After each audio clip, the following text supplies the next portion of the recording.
House and car included, mother-in-law excluded. This phrase, popular in the 1960s, symbolized the ideal marriage partner and dream marital life for women. Of course, there are many respectable mothers-in-law out there. But mine was exactly the kind of mother-in-law I would most like to exclude from this world, a real nightmare. And my sister-in-law was no better. Susan, the sanitary pads are running low again. I am Susan, 29 years old, and the one who yelled was the mother of George, my 44-year-old husband, whom I married despite our age difference. Every week, my mother-in-law, Mary, would show up at our new home, check the sanitary pads in the bathroom, and yell at me if they were running low. Come on. I didn't want George to marry with such an age gap, but I tolerated it, thinking you would give me grandchildren. Why aren't you having any? But we had only been married for a year. George was my former boss at work. George, 15 years my senior, had been busy with work and missed his chance to marry, but he finally tied the knot after my persistent pursuit. Considering my husband's age and the time until his retirement, it would be better to have children soon, but thankfully, George, being a saver, had steadily accumulated savings, so he said there was no need to rush into having children. Plus, I had recently switched to a stable job with a lower salary, but with the possibility of returning after childbirth. So, I wanted to enjoy our newlywed life a bit longer. However, such thoughts didn't make sense to Mary in her early 70s. She strongly believed that a wife's role was to bear children, and, right after we returned from our honeymoon, she gleefully said, "I can't wait for the honeymoon baby." Unfortunately, I fell ill during our honeymoon, so that had to wait, but when I told this to my mother-in-law, she flew into a rage. "You paid so much for an overseas trip, and you get sick at such a time." Well, that's easier said than done. Originally, it was my husband who caught a cold, and then it was passed on to me. But if I said that, she would retort with something nonsensical like, "Young people these days just can't take advice from their elders." And then she even said, "Managing your husband's health is your job. Why did you let George catch a cold? You really are an incompetent wife." I was so fed up with always having to deal with this. You're right, I'm not a perfect wife, so I reported all of Mary's harassment to George. Initially, George, who only knew Mary's kind side, had trouble believing me. But once I recorded a conversation with her on my phone and let him hear it, he completely took my side. However, even after George complained to her, her harassment only became more insidious. For instance, when invited for dinner at her house, she would serve raw fish, which I dislike. When I couldn't bring myself to eat it, she would say sweetly, "You know, raw fish is rich in DHA and EPA, which are good for the brain. You should eat plenty now, or you won't have a smart child," and then whisper maliciously to me, "You'll have a stupid child like yourself." Then, the food she served me would be extremely salty. Young people's taste buds are getting dull these days, so I added extra salt to yours. Tasty, right? When I desperately drank water because of the saltiness, she would snatch it away, saying, "No, no. Drinking too much water dilutes stomach acids and hinders digestion." Meanwhile, my husband, all smiles, says, "Thanks Mom, it's nice of you to be so considerate of Susan." I do love how kind and caring he is, but he seems to lack a bit in the ability to doubt others. Especially when it comes to Mary, he probably doesn't even entertain the idea of doubting her. Then there was this incident. About 2 years into our marriage, George's salary started to decrease. Due to the recession, his bonuses were cut every time. When George casually mentioned this to Mary, she consoled him, saying, "It can't be helped, every industry is tough now, George. You're doing your best," but then she glared at me, saying, "That's why I told you to have children early. Raising kids costs money. What are you planning to do? You really are an unplanned wife." At that point, I couldn't help but retort, "No, I'm fine. I have my own savings," while giving her a sidelong glare in response. Afterwards, Mary and I had many confrontations that almost escalated, but I always restrained myself and refrained from telling my husband. I didn't want to put him in a difficult position by fighting in front of him. George often asked if I was getting along with Mary, but I avoided involving him and instead thought of my own ways to retaliate. The opportunity for that battle came sooner than expected. As usual, Mary barged into our house and, remembering that I mentioned having savings, started off with, "You said you've saved up quite a bit. And then demanded, what's yours is your husband's, and what's your husband's is also his parents'. Tell me how much you have saved. Why should I? I just told you. And what would you do with that information? She was momentarily taken aback by my response, then said, you can't possibly manage money properly, can you? That's quite rude, you know? I am 30 years old, I replied. To me, you're just an inexperienced fool in life. That's why I'm saying I'll manage it for you. I'm fine, thank you. My savings are mine, not yours or my husband's. I don't need someone else to manage them for me. When I firmly countered, she yelled back, who do you think you are, talking back to me that? If you keep this up, I'll make sure you get divorced. Divorce? Can she really think she has the power to do that? And who do you think you are? Are you really okay with saying such things to me? I replied and left her house. The next day, she called me with a tone of triumph. Susan, you remember what I said yesterday, right? About divorce? I've granted your divorce. I've filed for divorce mediation for you. Not that I hadn't anticipated something like this and hadn't already looked into it. As she proudly informed me, I replied. You can't just dissolve someone else's marriage. If you forged our signatures and submitted the paper, that's a crime called falsifying an official document. Hearing this, her voice began to tremble. A crime? Yes, technically, it's punishable by up to 5 years in prison, I said, deciding to scare her a bit. Though in reality, such offenses often result in a fine, I didn't tell her that. Oh no. I already sent it.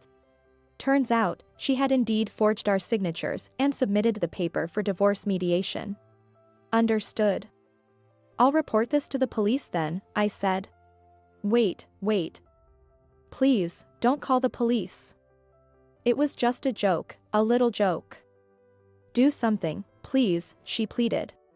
It's not an exaggeration, it's a legal offense with established penalties, I told her. Upon hearing this, Mary finally broke down crying. Are you okay with having a criminal in the family? It was just a little joke. Please do something. She must have been really scared. Reluctantly, I asked her how she mailed the document. She used a service that leaves a delivery record, not regular mail. Since she posted it after 7 p.m. last night. I told her to immediately call the post office with the tracking number as there might be a chance to stop it. Following my advice, she immediately called the post office. Later, I heard that it was fortunately retrieved. At the same time, I rushed to the local court and filed a non-acceptance of divorce mediation form. This would invalidate any papers she had forged. Listen, Mary, if you ever do something like this again, I will tell George everything. I warned her, ensuring she promised never to do it again. I could have reported her to the police, but I hesitated to bring legal trouble upon my beloved George's mother. This threat seemed to work, as she behaved herself for a while. However, an enemy also scratches when cornered. She enlisted Lily, George's sister who had returned home after a divorce, into her scheme. Lily, for years younger than George, had been kicked out of her marital home due to repeated infidelities. Yet, this irresponsible woman dared to lecture me. Susan, when do you plan on having kids? I don't know how you can stand being George's wife without them, she said. I really didn't want to hear that from someone who had 3 children with her affair partners. Mary and Lily teamed up to call me a worthless wife and a barren woman. So I said. Well, George is already 44 years old. I read a study saying that men's fertility declines after 35. Even if I divorced George and he remarried, the chances of having children would be low, wouldn't they? Shocked, both of them just stared at me as I continued. And do you really think George would find a new wife? A house where a 70-year-old mother-in-law and a 40-something sister-in-law harass the wife? I doubt any woman would willingly marry into that situation. We're not harassing you. You're not aware of it? Maybe I should consider divorcing George as a test, I joked, and their faces turned ashen. If you do that, we'll demand alimony and a share of the assets. You said you had a lot of savings, right, Susan? Yes, about $50,000. Then I'll take half of that.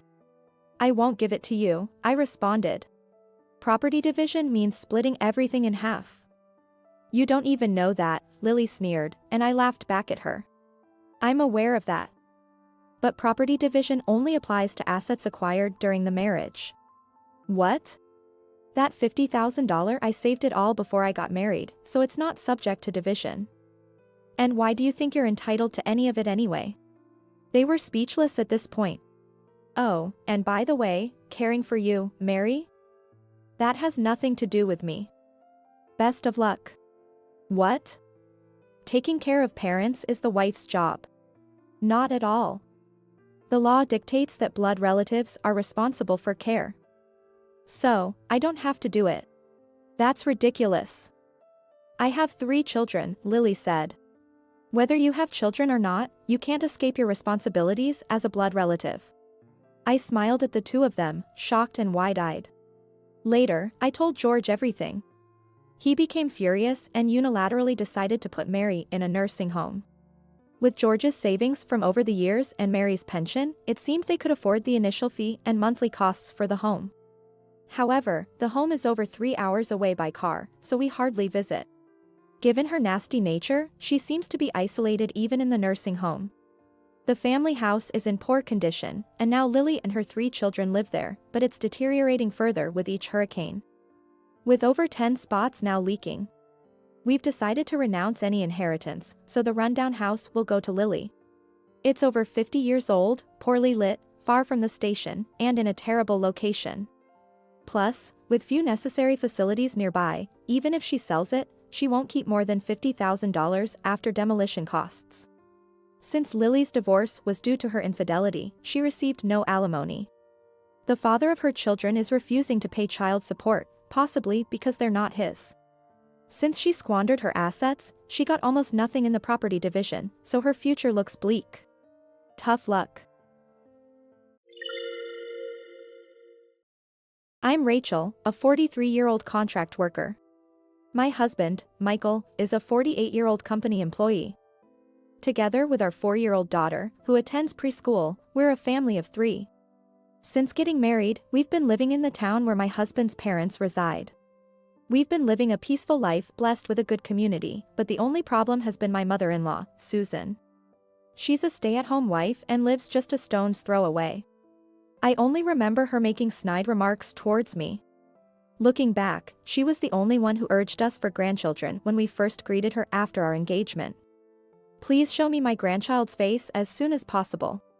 At that time, I was nervous and wanted children myself, so I think I just nodded along. It was somewhat expected, given we live in a rural area and she's elderly. But after the marriage, her snide comments became more frequent, and her demands for a grandchild intensified. She even told me when my husband wasn't around that she was originally against our marriage. Rachel, haven't you got any news about a baby yet? Yes. But, you know, it's a blessing, so we can't really do anything about it. That's what young people say. You can't afford to be so leisurely, given your age. Right. After all, I was against your marriage. I didn't say it at the time because Michael stopped me. When we got married, I was 35, which seems to be the reason for her opposition. She didn't like the idea of me possibly not being able to have children or having a late pregnancy. Susan bluntly stepped on this landmine, saying it would have been better if he married someone younger, but she didn't seem to care. Indeed, I'm not young. But nowadays, it's not uncommon for women in their 40s to have children. And I think it's fine to live happily with my husband even if we can't have kids. I thought my husband shared the same view, but I've started to feel uncertain. What if he secretly shares the same thoughts as his mother? After all, she raised him, so it wouldn't be surprising if they shared common values. Come to think of it, we've never really had a thorough discussion about having children. Susan frequently contacts me for trivial matters. Being called upon often and living nearby, it's hard to say no. Every time we meet, she urges me for grandchildren. Moreover, it always comes with a snide remark about my unchangeable age. It's hard being insulted about things like my appearance, educational background, and career history, things I can't change. Even my every move is constantly criticized. What's even more unbearable is how she implies that my parents are to blame. As for my father-in-law, he turns a blind eye. He's more of a pushover than kind and doesn't assert himself much. Feeling depressed by the situation, I talked to my mother and friends, but there was no solution. It's been hard to discuss these small, day-to-day issues with my husband, so I've been silently enduring them for a while. My husband isn't abusive or violent, but he does have a traditional, dominant attitude, and rarely listens to me attentively. He's told me that he's happy for me to become a stay-at-home wife whenever I'm ready. I'm worried that if I complain, it might lead to me being forced to quit my job. But I thought I might become mentally ill if things continued this way, so I talked to him about half a year after we got married. I think he finally understood how cornered I felt, and he listened to me properly. About how Susan constantly calls me for errands. How I'm used like a driver, a delivery person, or a shopping service.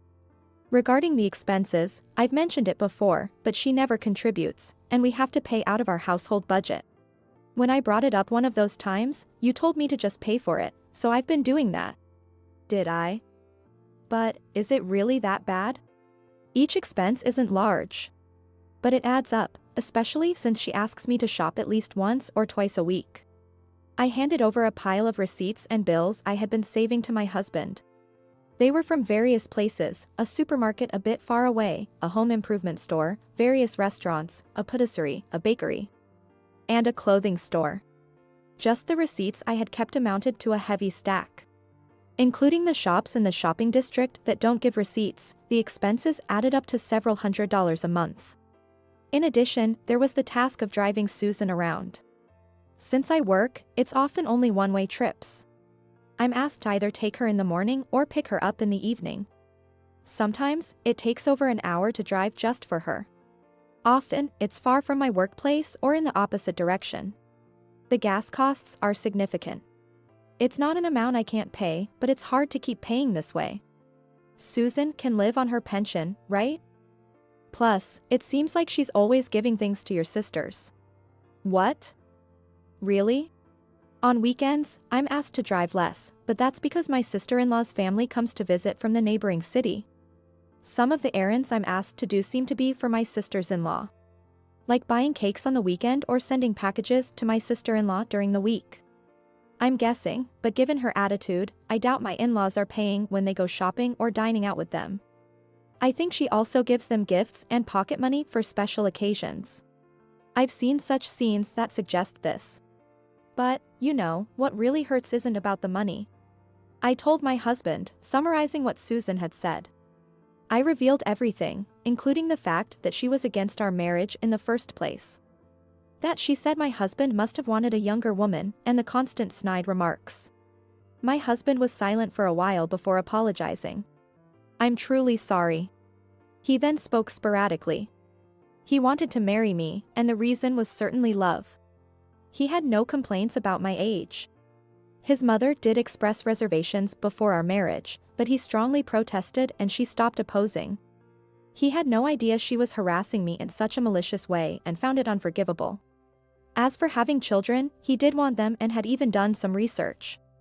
We've been married for half a year, so how about we see a doctor? I'm not insisting on it, though.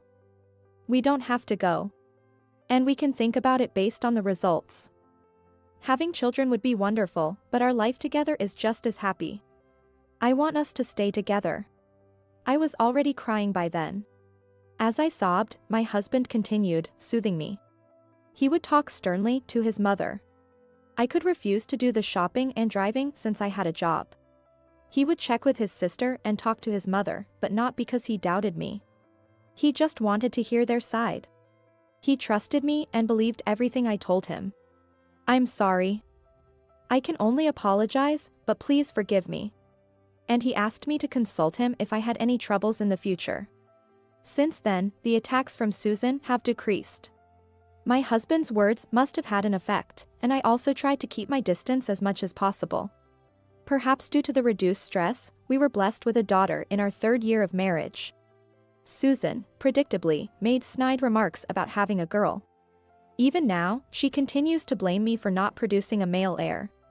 But I no longer care, and I don't have the time to bother. My husband adores our daughter more than I expected, helping with transport and baths. I was prepared for solo parenting, so his help is a relief, but it's still tough. However, I'm happy that we can watch our daughter grow together. Then one day, when my husband was off, we got a call from Susan. Hello, Rachel? Do you have a minute? What's the matter, Susan? She asked if I was home, so after a moment's hesitation, I decided to answer honestly. Today, being Michael's day off, we were on our way to Costco. Oh, perfect. We're also heading there. Let's meet up. Susan probably knew that we shopped at Costco 2 or 3 times a month when Michael had a Wednesday off. She had mentioned wanting to join us before, so this seemed deliberate. Your parents are coming too. I see. When we met up, Susan was unusually excited, and my father-in-law was as inconspicuous as ever. I mentioned we wouldn't buy perishables as we had to pick up our daughter from her lesson afterward, which disappointed her. But she quickly recovered. She browsed, murmuring, this for Amanda, this for Emily, and even shopped for friends and neighbors, filling the cart quickly. I was surprised that she was shopping not only for herself but also for friends and neighbors. Soon, the cart was filled to the brim, and Michael seemed astounded. As expected, after thoroughly enjoying her shopping, Susan, before queuing up for the checkout, said, I'm just going to the restroom. I'll wait for you at the food court once I'm done. With that, she swiftly left, abandoning the overloaded cart and my father-in-law. Once she was out of sight, Michael and I couldn't help but laugh. We sorted through the items, paying only for our stuff. When it was our turn, Michael told the cashier, please separate the remaining items. They're for the person who's in the restroom. We left payment to my father-in-law, saying, Dad, could you handle the rest? Michaela is waiting, so we need to go. Please tell Mom. Okay, sure. Let's head home, Rachel. Yeah. There's a postscript to this story. That day, I received countless calls and messages from Susan, which I ignored with Michael's agreement. She was asking why we left and needed money. 2 weeks later, when we thought Susan had nothing more to say, my husband received a call from his sister. She was very angry.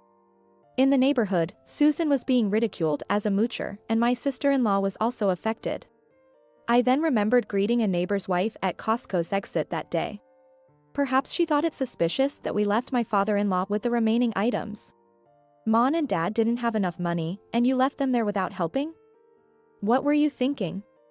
My father-in-law had told the neighbor's wife that we paid only for our items and left them behind. The wife we met is known as the neighborhood influencer. With her sharp intuition and keen observational skills, she must have understood everything from our brief conversation. Michael sighed and told his sister, we've covered for them enough. Why don't you help sometimes? You always get help from Mom. I wasn't there. You're in the same boat. If you're so concerned, go and help. And just so you know, we never received any help from Mom and Dad. Really? My husband explained that we have received nothing from his parents. This was thorough, to the extent that we didn't even receive a wedding gift. Of course, we also didn't receive the benefits his sisters usually enjoy.